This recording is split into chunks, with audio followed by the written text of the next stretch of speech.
Encore, bon sabbat à tous. Euh, c'est bien que vous pouvez être avec nous aujourd'hui. Euh, J'espère, si vous m'écoutez maintenant, vous considérez la prière comme une partie importante de votre vie. Ce serait une bonne chose, bien sûr. Cependant, en réalité, des personnes de nombreuses confessions religieuses prient différents dieux. Les musulmans, les chrétiens, les hindous, et d'autres traditions religieuses recherchent l'intervention d'une puissance supérieure dans leur vie. Mais les personnes qui ne croient qu'en théorie en Dieu peuvent également prier lorsqu'ils se trouvent dans une situation difficile. De nombreuses prières sont souvent formulées ainsi: oh mon Dieu, bénis-moi, garde-moi en bonne santé, protège-moi au travail, aide-moi à gagner plus d'argent, protège ma famille du mal, etc.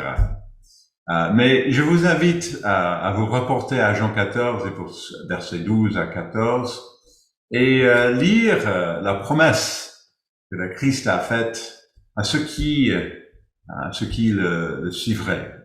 Et peut-être pendant ce sermon, on peut voir les prières dans une manière différente que j'ai juste mentionné.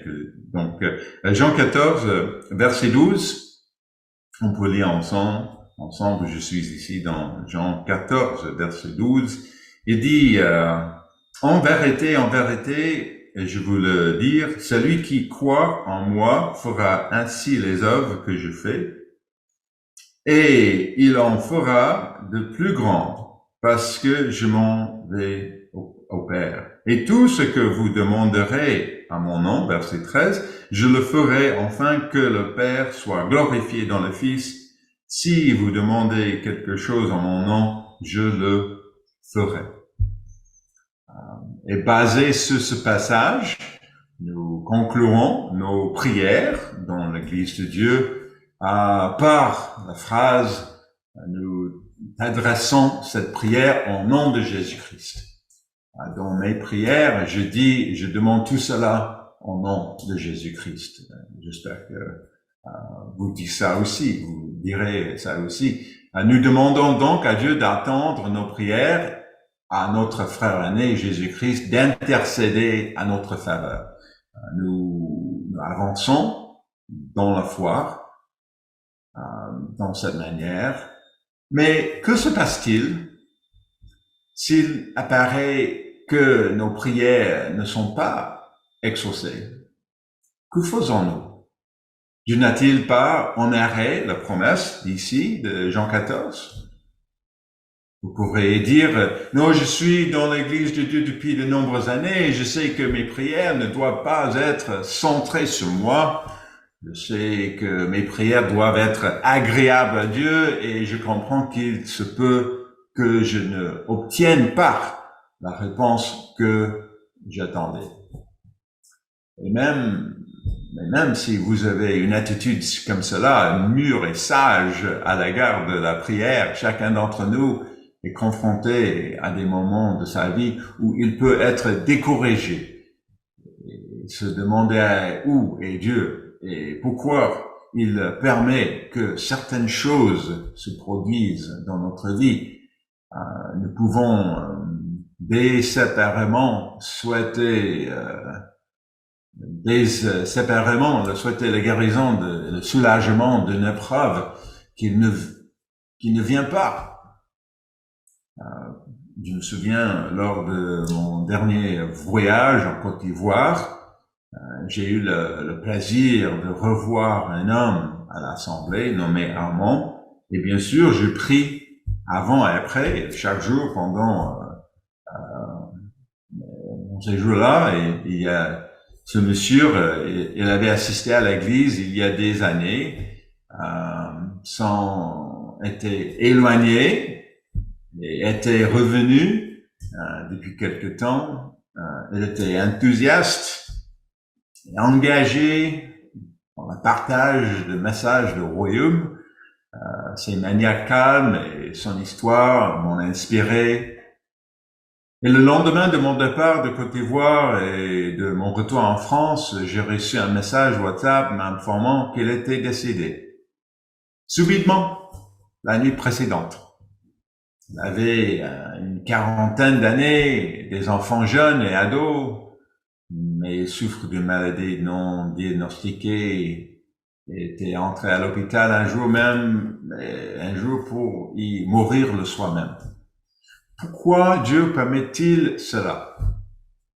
Comment se fait-il que nous vivons dans la prospérité en France et au Canada et que nos frères et sœurs dans le pays du monde entier vivent dans l'instabilité politique, le manque de soins médicaux et l'absence d'opportunités économiques?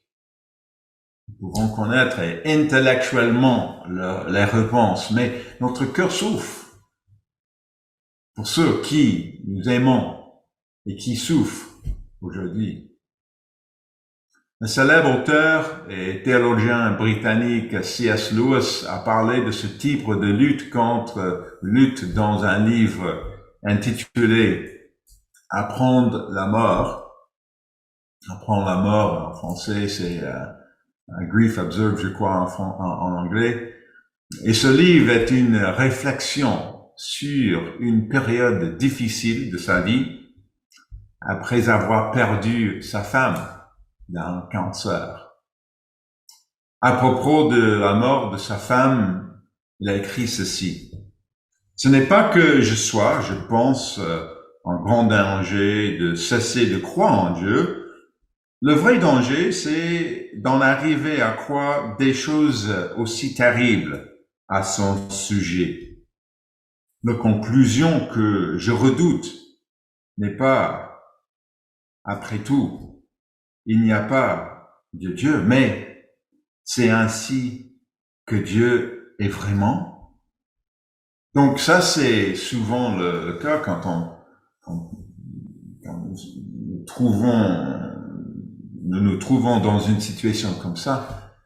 Si vous avez été dans une situation difficile et si vous êtes dans cette situation maintenant, si vous êtes prêt à être honnête avec vous-même sur ce que vous ressentez lorsqu'un être cher est malade depuis longtemps et qu'un membre de votre famille meurt, alors nous pouvons discuter ouvertement de la manière de faire face à ce qui semble être des prières non exaucées. Aujourd'hui, j'aimerais parler de ce que l'on appelle communément la prière non exaucée. La Bible est riche en exemples de prières exaucées d'une manière inattendue. Des réponses comme non ou pas maintenant. Des réponses sous la forme d'un silence, et des réponses qui ne prennent tout leur sens que des années plus tard. Et j'espère qu'en parcourant ces passages bibliques, vous pourrez y trouver votre situation de vie et être fortifié si vous êtes découragé. J'ai appris de ces exemples moi-même et j'espère que vous en ferez autant.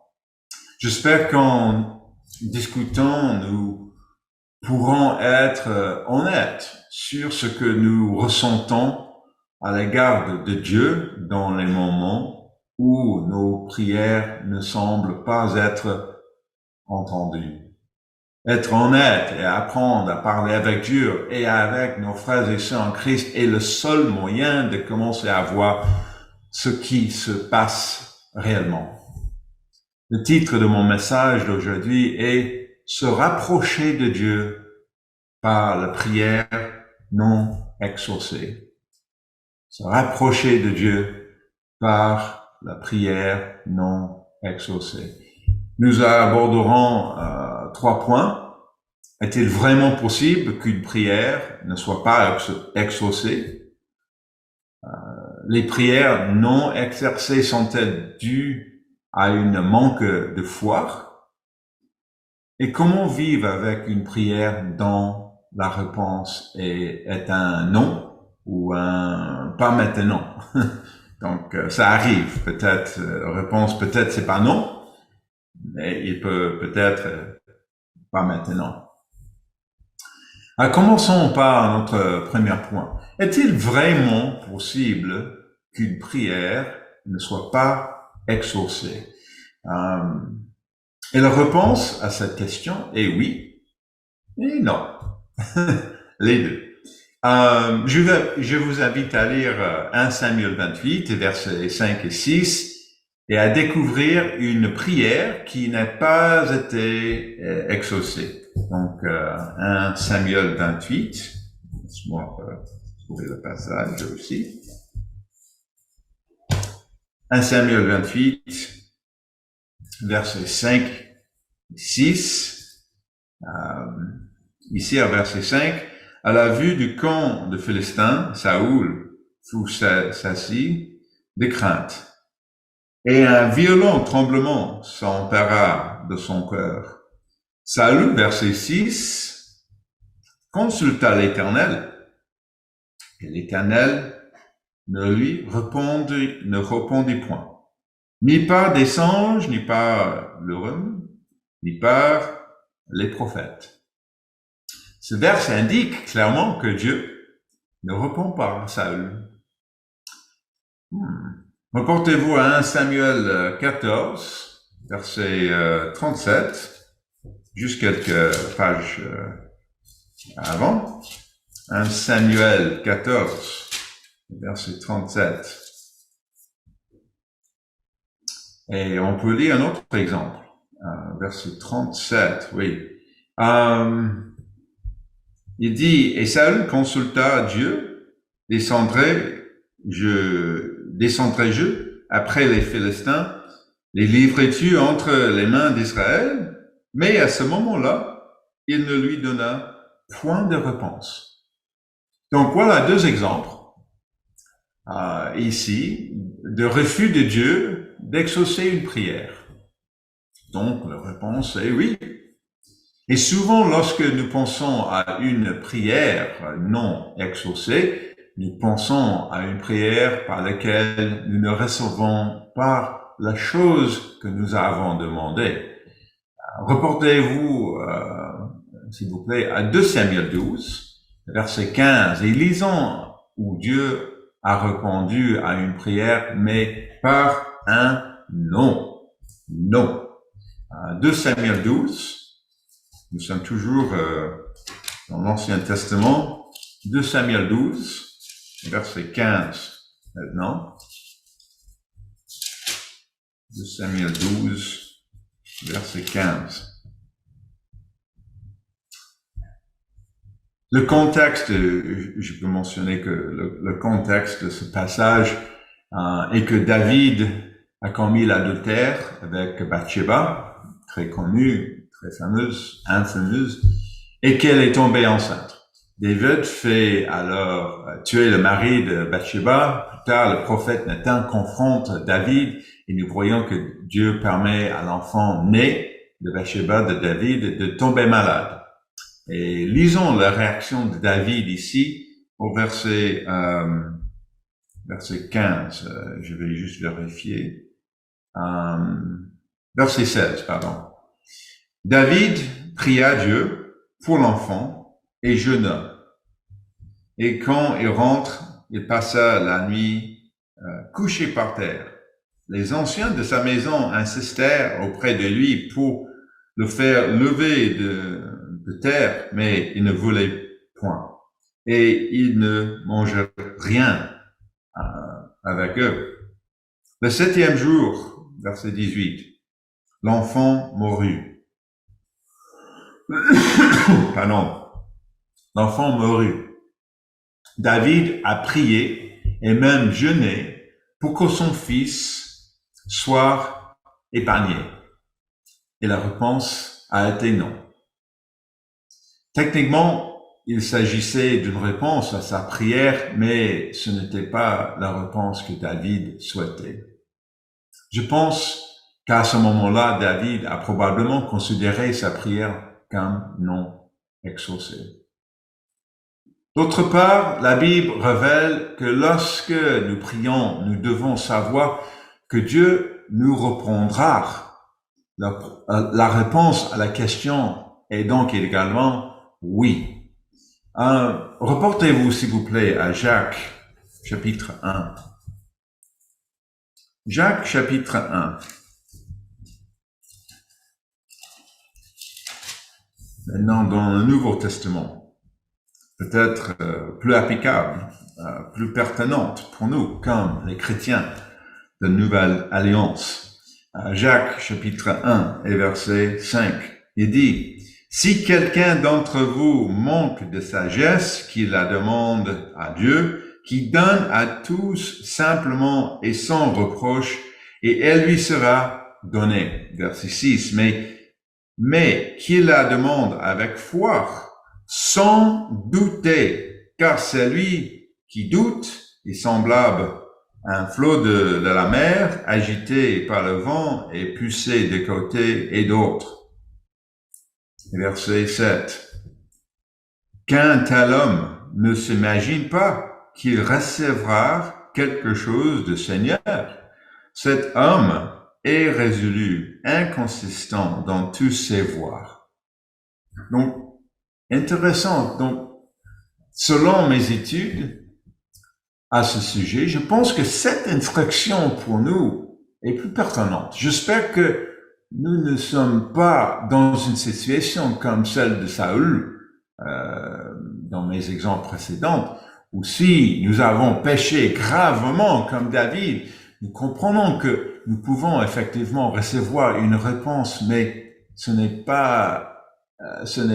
peut-être pas ce que nous voulons, mais plutôt ce dont nous avons besoin. En tant que chrétiens de la Nouvelle Alliance qui prie en nom de Jésus-Christ et s'engage à vivre différemment, nous pouvons avoir confiance dans le fait que Dieu est là et qu'il soucie de nous.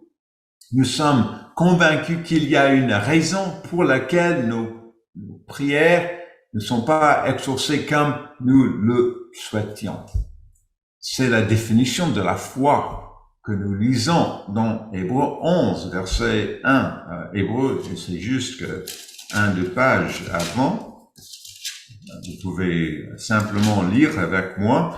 Hébreux 11, verset 1, il dit, « Or, la foi est une ferme assurance des choses qu'on espère, une démonstration de celles qu'on ne voit pas. » Pour l'avoir possédé, verset 2, les anciens ont obtenu un témoignage favorable. Notre foi repose sur l'assurance que les choses que nous espérons, que ce soit dans la prière ou dans notre vision de l'avenir, se réaliseront. Notre foi repose sur une démonstration de la puissance de Dieu qui ne peut être mesurée scientifiquement dans certains cas, mais qui nous était néanmoins démontrée.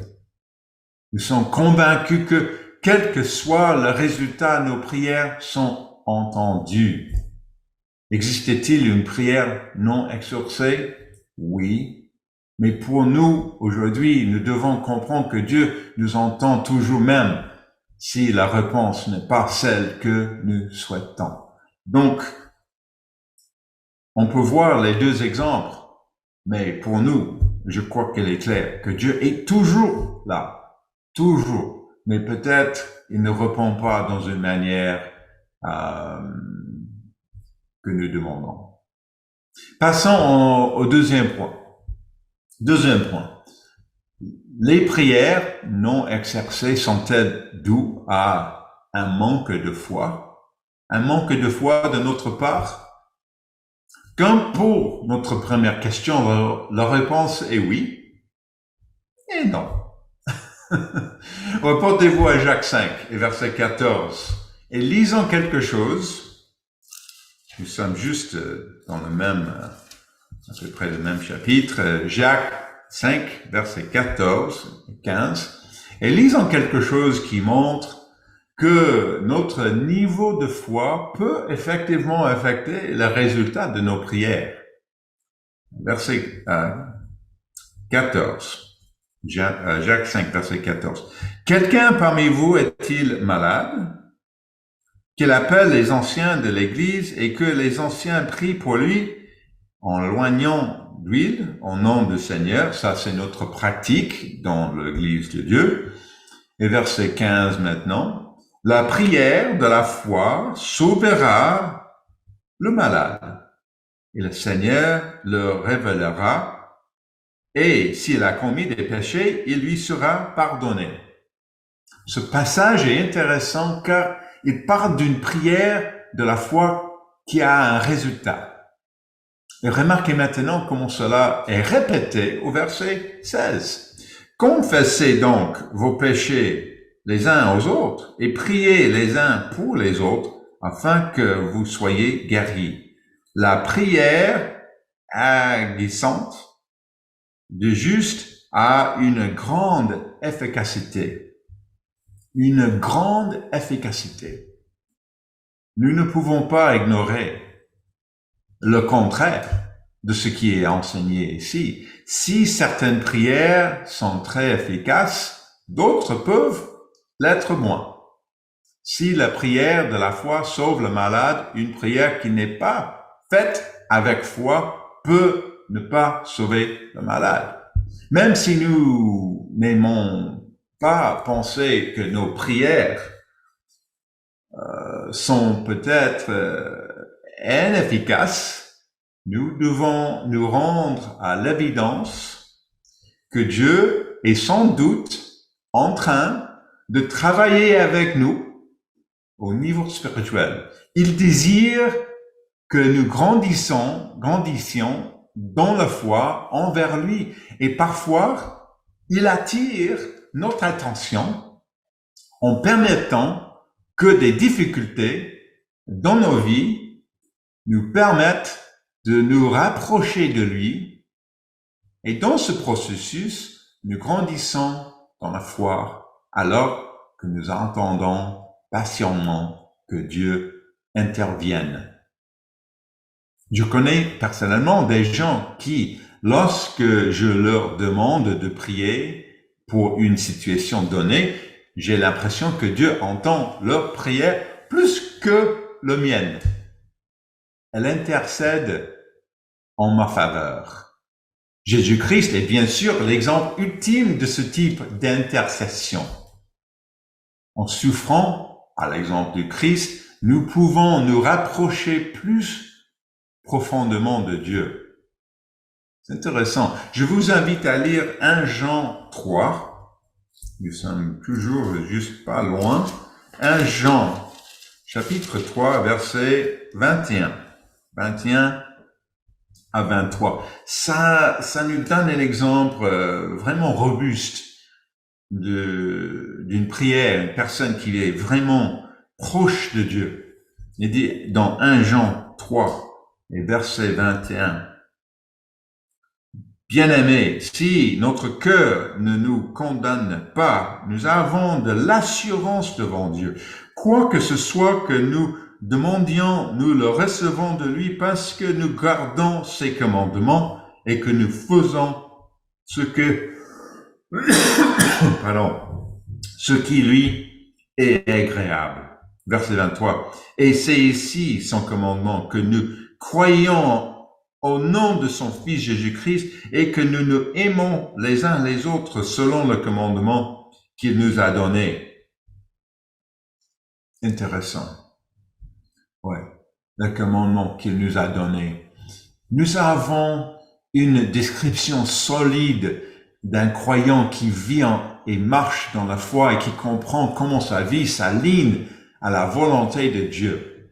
Et qui vraiment comprend le rôle de Jésus-Christ. Nos prières ne visent pas à devenir riches ou à avoir une vie sans problème, mais à nous faire grandir à l'image de Jésus-Christ et à devenir un avec notre Père Céleste. Nous respectons ses commandements. Bien sûr, ça c'est la base. Il faut aimer Dieu par garder ses commandements. Nous faisons confiance au chef de l'Église, Jésus-Christ. Nous faisons preuve d'amour envers notre frère.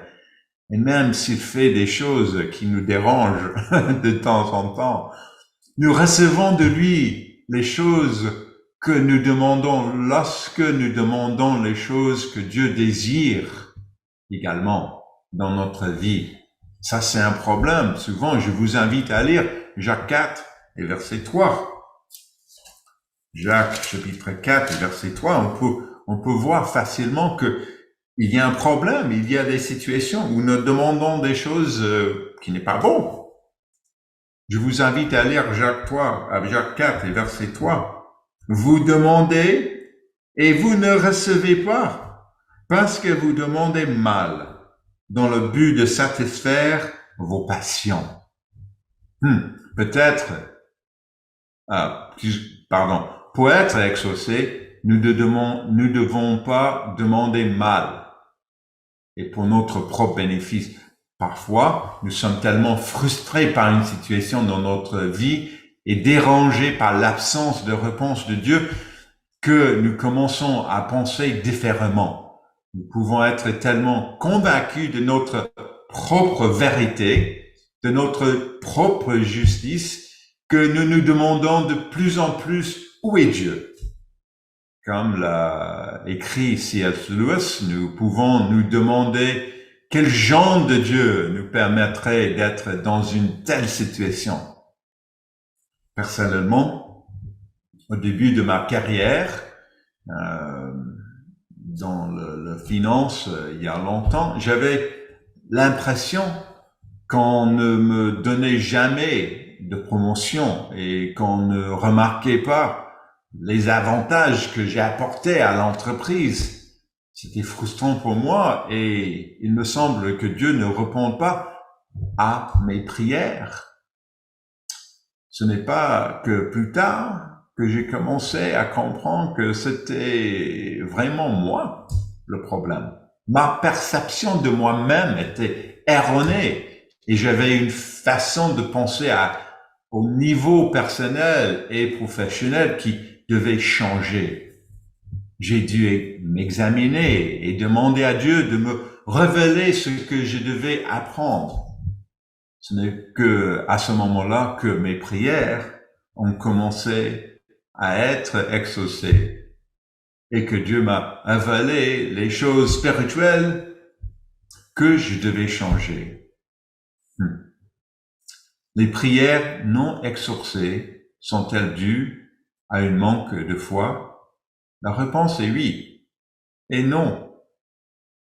Et cela dépend de votre situation personnelle. Nous pouvons vraiment croire que Dieu nous donnera une réponse, mais nous pouvons aussi être aveuglés par notre propre orgueil et nos problèmes et penser que Dieu ne peut pas répondre à nos prières de la manière dont nous le souhaitons. Venons à notre dernier point. Comment vivre avec une prière dont la réponse est non? Ou peut-être pas maintenant. C'est l'une des situations les plus difficiles pour un chrétien. Nous pouvons nous trouver dans la situation que je viens de décrire, où nous n'avons pas encore vraiment vu ce que Dieu veut nous révéler. Il se peut que nous ne puissions pas encore voir et comprendre que ce que nous demandons n'est pas le résultat que Dieu désire. Il se peut aussi que Dieu travaille puissamment dans d'autres domaines de notre vie et que nous soyons tellement, on ne peut pas voir. On ne peut pas voir les choses qu'il fait dans d'autres domaines. On focalisait sur quelque chose et voilà, on ne peut pas voir les miracles qui est accompli dans d'autres domaines de notre vie. Donc, il y a, quelle que soit la raison pour laquelle nous pensons recevoir un non ou une réponse pas maintenant, il y a un récit biblique qui peut nous aider, mais qui contient également le risque de nous égarer. C'est l'histoire de la veuve et du juge dans Luc 18. Donc, je vous invite à vous reporter à Luc 18 et versets 1 à 8. Luc, chapitre 18. C'est un bon exemple de prière. Il y a des choses à comprendre ici, bien sûr. On va lire tout le parabole dans Luc 18 et versets 1 à 8, et je vous invite à lire avec moi.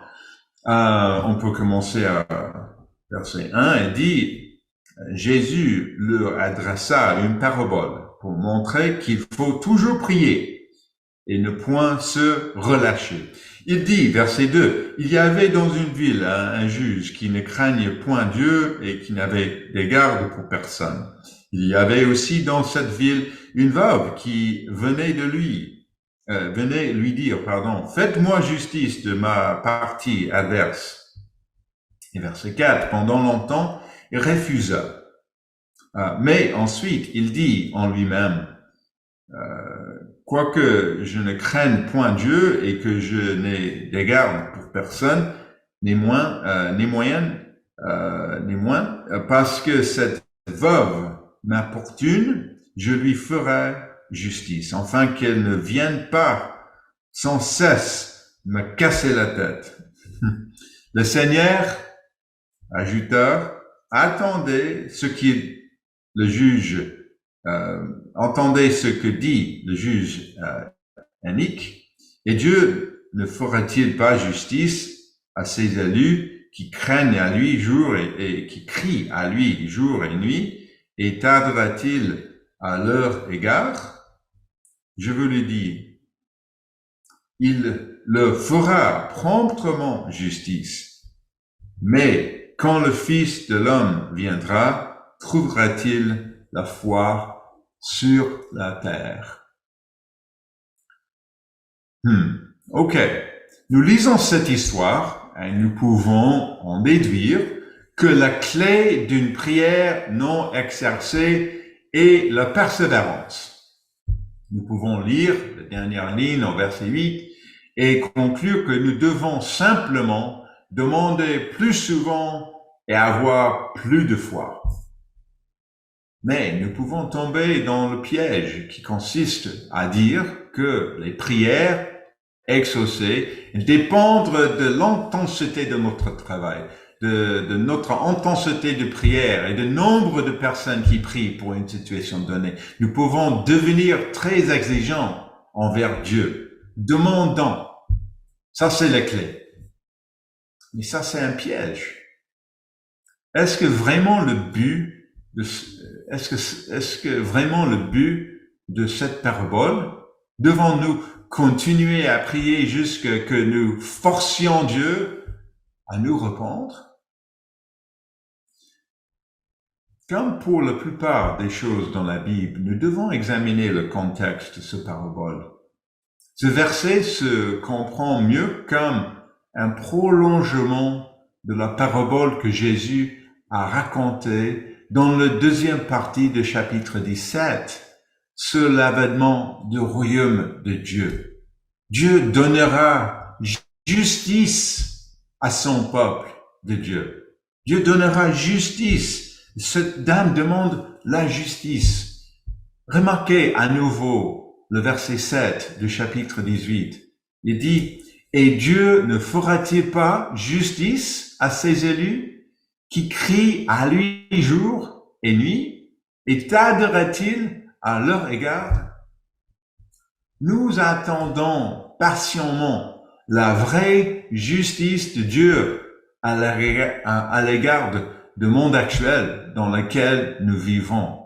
Et Dieu est juste pour nous venger lors du retour de Jésus-Christ. Entre-temps, nous devons faire face aux juges injustes et de ce monde et aux personnes qui ne craignent pas Dieu. Nous prions et n'abandonnons jamais.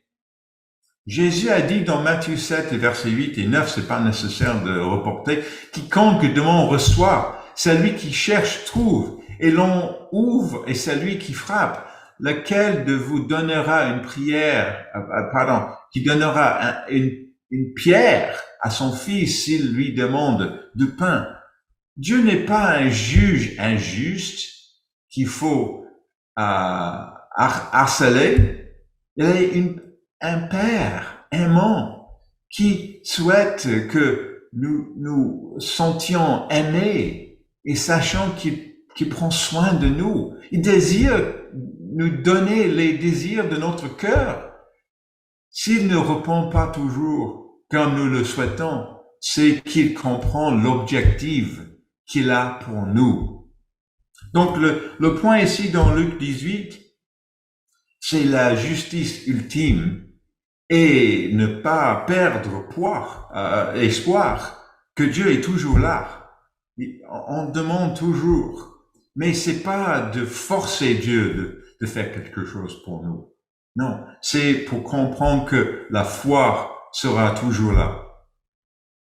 Ça c'est le point. C'est pas de forcer Dieu de faire quelque chose pour nous, mais de avec confiance que on va recevoir la justice par le retour de Jésus-Christ, comme il est décrit dans la deuxième partie de verset 17. Je vous invite à vous reporter à 2 Corinthiens 12, versets 7 et 9, et lire comment l'apôtre Paul a appris cette leçon. 2 Corinthiens, verset 12.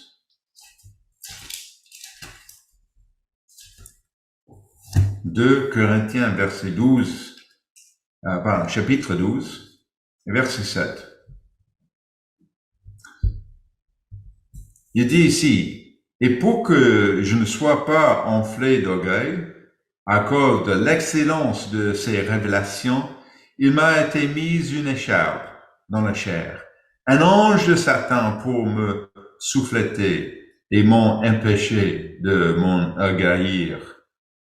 3 fois, j'ai prié le Seigneur de l'éloigner de moi. Et il m'a dit, ma grâce te suffit. » Donc, c'est pas une question de demander 4 fois et 5 fois et 10 fois et 12 fois. Non, il demandait 3 fois. Et la réponse est, ma grâce te suffit. Je voudrais m'arrêter ici au milieu du verset 9. Car je pense qu'il y a des points importants à souligner.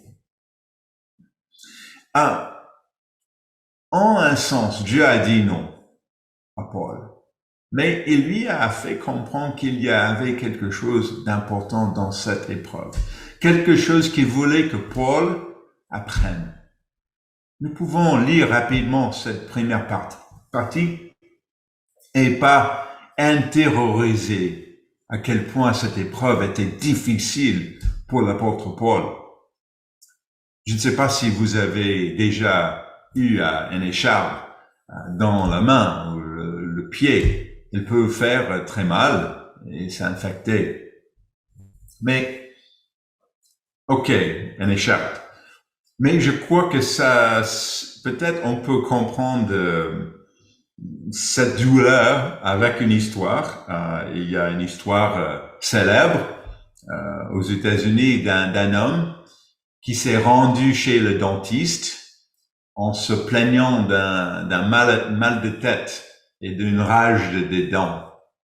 Et lorsque le dentiste a fait des radiographies, il a découvert que l'homme avait un clou dans le cerveau. Oui, un clou dans le cerveau. L'homme travaillait dans le bâtiment et utilisait régulièrement un pistolet à clous dans le cadre de son travail de construction de maisons. Aux États-Unis, de nombreuses maisons sont construites en bois et de longs clous sont utilisés pour fixer les pièces de bois ensemble. Au lieu d'utiliser un manteau, il existe un pistolet à clous spécial qui enfonce les clous dans le bois. Apparemment, il s'était accidentellement enfoncé un clou dans sa tête, sans rencontre. Le clou était étroit, il ne saignait pas beaucoup.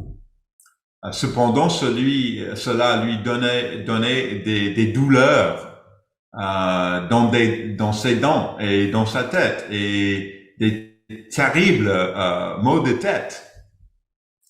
Ainsi, lorsque nous pensons à une écharpe dans la chair, comme dans cet exemple, je pense qu'on peut imaginer que Paul se promenait avec un clou dans la tête.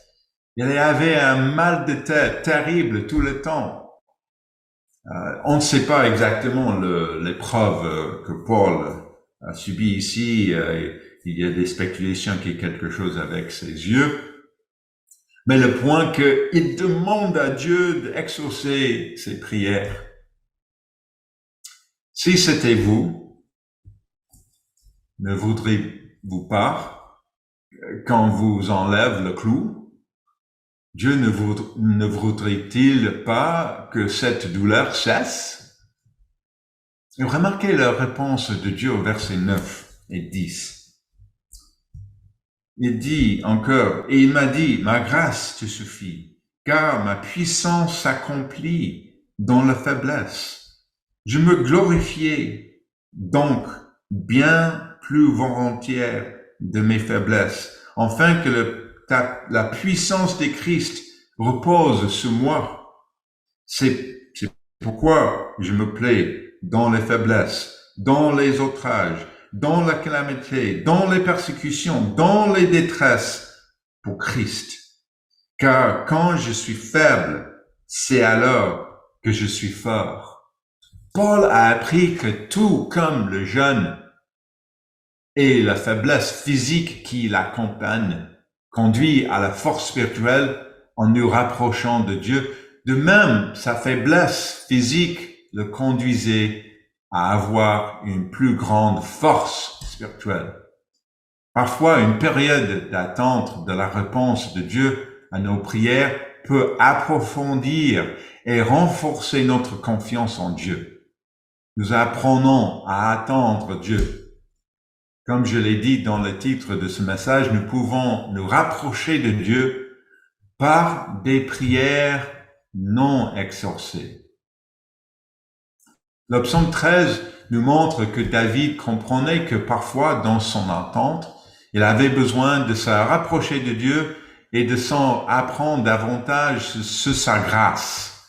Paul a reçu un enseignement sur la grâce de Dieu.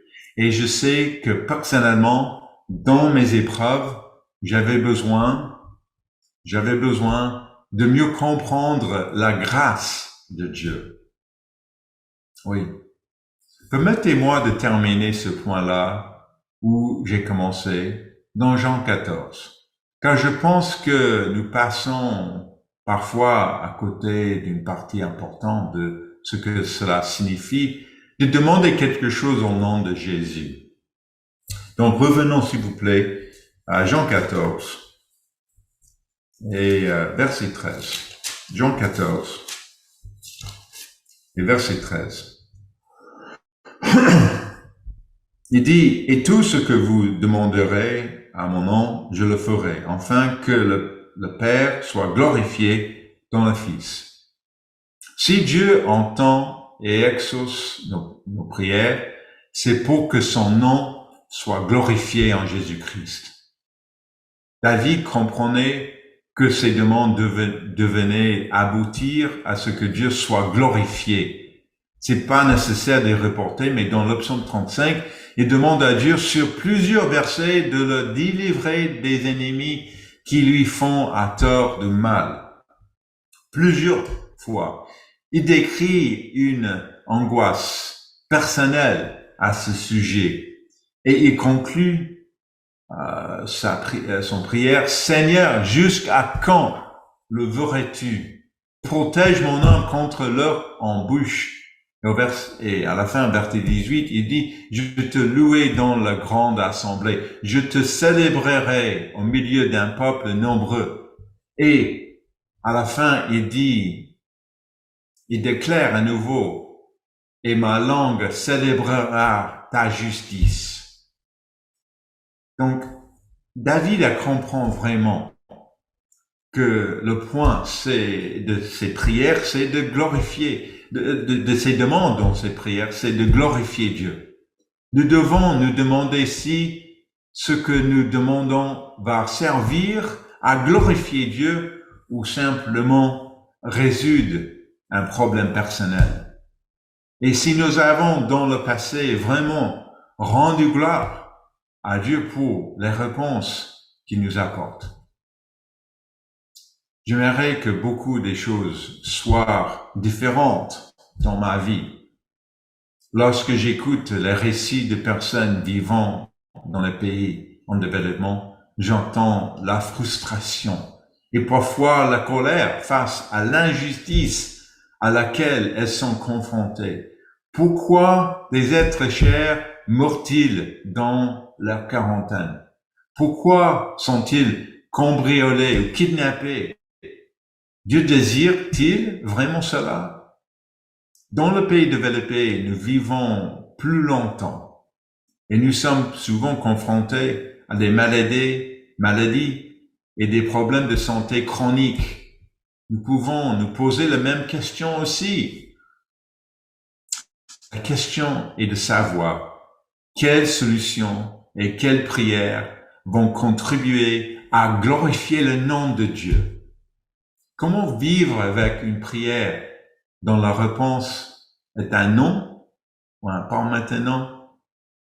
Nous recherchons la grâce et la gloire de Dieu et attendons qu'il nous venge comme il l'a promis. Et dans ce processus, nous en venons à voir le sens et le but plus large de ce que Dieu désire pour nous. J'espère que notre discussion a été encourageante et utile. Et en guise de conclusion, je voudrais évoquer l'ultime prière qui ne fut pas exaucée. Et à mon avis, l'exemple ultime de la manière dont comprendre le pourquoi. Je vous invite à reporter à Matthieu 26. Matthieu 26, verset 39. Matthieu 26, je crois qu'il est important de lire ça ensemble, parce que ça c'est la prière non exaucée, mais pour une raison très importante. Je vous invite encore, Matthieu 26, verset 39, et lire les paroles mêmes du Christ, alors qu'il était confronté à sa propre mort et la réalité des terribles souffrances auxquelles il allait faire face. Nous voyons sa véritable humanité, mais aussi sa confiance en son Père. Puis, ayant fait quelques pas en avant, il se jeta sur sa face et pria ainsi: « Mon Père, s'il est possible, que cette coupe s'éloigne de moi. Toutefois, non pas ce que je veux, mais que tu veux. » Jésus a recherché la volonté de Dieu. Il a cherché ce que Dieu voulait, pas ce que lui, en tant qu'humain, souhaitait. Recherchons ce que Dieu veut dans nos vies et non ce que nous voulons. Que nos prières soient accompagnées d'un examen de conscience et d'une réflexion profonde, qu'elles nous permettant de nous rapprocher de Dieu et de rassembler plus en plus à Jésus-Christ. Merci et je vous souhaite un bon sabbat et j'ai hâte d'avoir une discussion sur ce sujet de prière non exaucée. Merci.